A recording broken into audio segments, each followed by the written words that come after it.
ओम शांति। आज हम पत्र पुष्प के अमृत वचनों में दादी जानकी जी के अमृत वचन सुनेंगे और आज की क्लास का टॉपिक है सदा सुखी वही रह सकता है जो आज्ञाकारी और वफादार है। सदा सुखी वही रह सकता है जो आज्ञाकारी और वफादार है। ये क्लास है 8 अगस्त 2006 का। तो जानकी दादी जी कहती हैं, बाबा हम सबको मास्टर त्रिकालदर्शी बना देता है। मूल वतन सूक्ष्म वतन का ज्ञान बाबा ने दिया।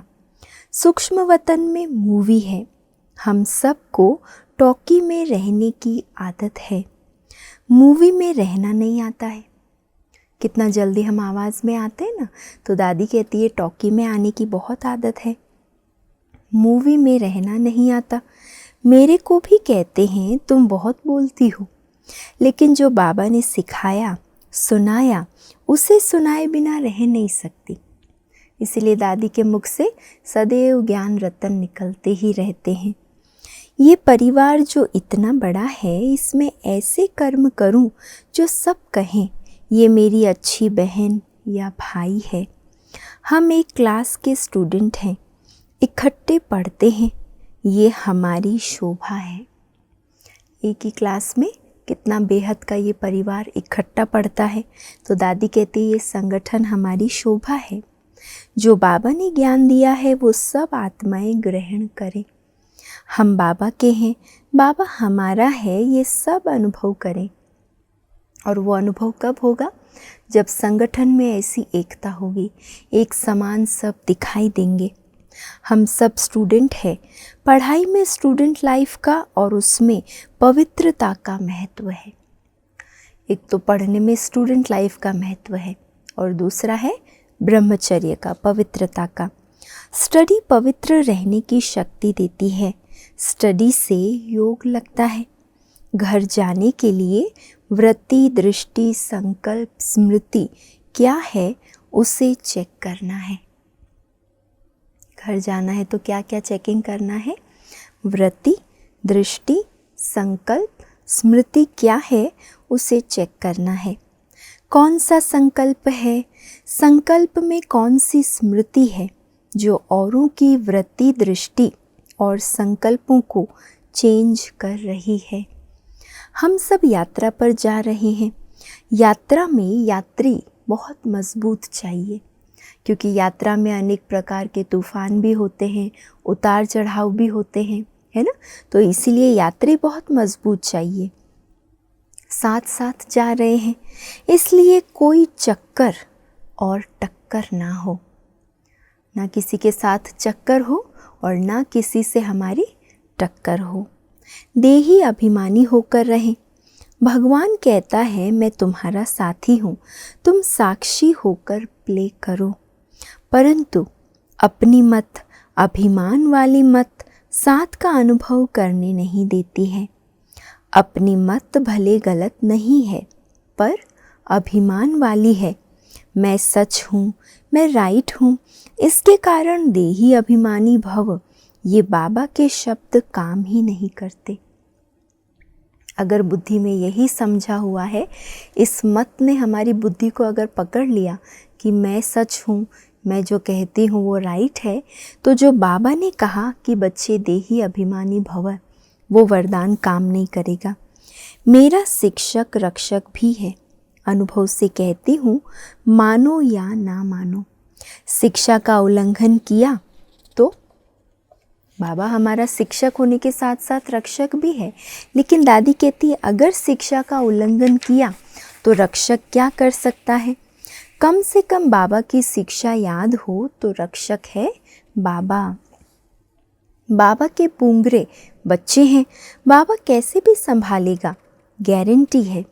जिसने याद से अपने विकर्म विनाश किए हैं, बाबा का फरमान माना है, यज्ञ की एक पैनी वेस्ट नहीं की है, समय सफल किया है, भगवान उस पर कुर्बान है। तो किसका रक्षक हुआ भगवान? किस पर बाबा कुर्बान होगा?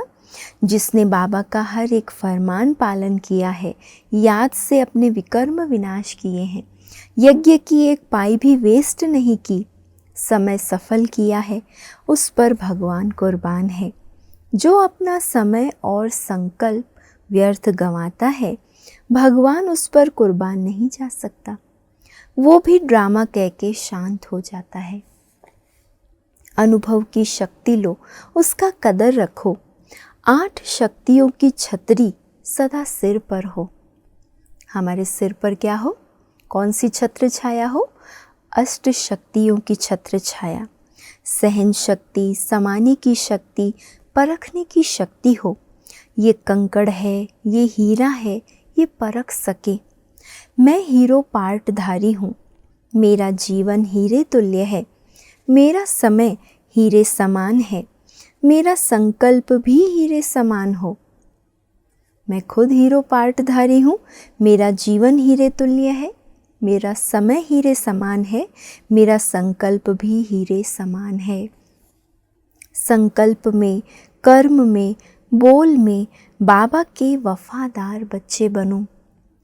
बाबा कहे वफादार बनो और हम संकल्प में बेवफाई करें। ऐसे अपने ऊपर वफादारी का टाइटल ना लेना तो क्या भाग्य है। बाबा कहे वफादार बनो और हम संकल्प में बेवफाई करें। ऐसे अपने ऊपर वफादारी का टाइटल ना लेना तो क्या भाग्य है। दादी कहती है उसमें फिर आपने क्या जीवन में भाग्य बनाया। भगवान हमें वफादार बनाने आया और हमने बेवफाई की तो इसका क्या भाग्य रहा। आज्ञा का उल्लंघन करना, दिल से ना मानना, अपना जो विचार है वही करना, तो आज्ञाकारी जो नहीं बना वो अंदर में सुखी नहीं रह सकता। बाबा की आज्ञा है मन मना भव। बच्चे तुम अपना काम करो, किसी को दोषी नहीं बनाओ, अपने लिए पुण्य कर्म करो। किसी और की बातों में, कर्मों में, संस्कार स्वभाव में उलझना छोड़कर हमें अपने ऊपर ध्यान देना है, अपनी उन्नति का ख्याल करना है, अपने लिए पुण्य कर्म करो। सावन मास बड़ा धर्माऊ है, इसका महत्व जो भी जानता है उसका बहुत भला हुआ है। कोई भी ऐसी बात हमारे संस्कारों में ना हो जो मैं बाबा की आज्ञा पालन ना कर सकूं। ये हमारी लाइफ है, हमारी लाइफ से औरों को लाइफ मिले। हमारी जीवन इतनी ऊंची हो जो हमारी जीवन देखकर औरों को भी ऐसा जीवन जीने की प्रेरणा मिले। ये सेवा सतयुग में नहीं करेंगे, अभी की सेवा से जो बल मिलता है उसका कदर हो। सेवा से माया जीत तो बनते ही हैं, पर निद्रा जीत भी बन जाते हैं। निद्रा जीत माना जिस समय सोना है सो जाओ, जिस समय उठना है उस समय उठ जाओ। जागना सोना मेरे हाथ में हो। ऐसा नहीं सोने तो गए 1 घंटे के लिए और 2-3 घंटा नींद ही ना खुले, या जिस समय उठना है उस समय के बाद, समय बीतने के बाद नींद खुले। नहीं, निद्रा जीत माना सोना जागना मेरे हाथ में हो। अगर कोई कर्म किया और अभिमान आया तो बाबा फल नहीं देगा। बाबा जो सिखाता है वो करते हैं, तो कर्म क्षेत्र में बीज पड़ता जाता है। कितनी सुंदर बात दादी ने बताई। बाबा जो सिखाता है अगर वो करते हैं तो कर्म क्षेत्र में बीज पड़ता जाता है। फिर मेरे को देख और करते हैं, सहयोगी बन जाते हैं, उनका भी पुण्य का खाता बन जाता है। तो एक तो बाबा जो कराता है वो हम करें और फिर हमको देख वही कर्म और करें। एक तो बाबा जो कराता है हमसे वो हम करते रहें और फिर हमको देख वही कर्म और करें। ऐसे ही स्वर्ग की स्थापना होती है, गारंटी है। कई सोचते ज़्यादा हैं करते कम हैं। अरे चलते फिरते सेवा कर लो। सोचना ज़्यादा करना कम। दादी कहती है चलते फिरते भी आप कितनी सेवा कर सकते हैं, है ना। तो इसीलिए ये छोटी छोटी सूक्ष्म धारणाएं दादी ने बताई जो हमें पुरुषार्थ में बहुत आगे बढ़ाने में मदद करने वाली हैं। अच्छा, ओम शांति।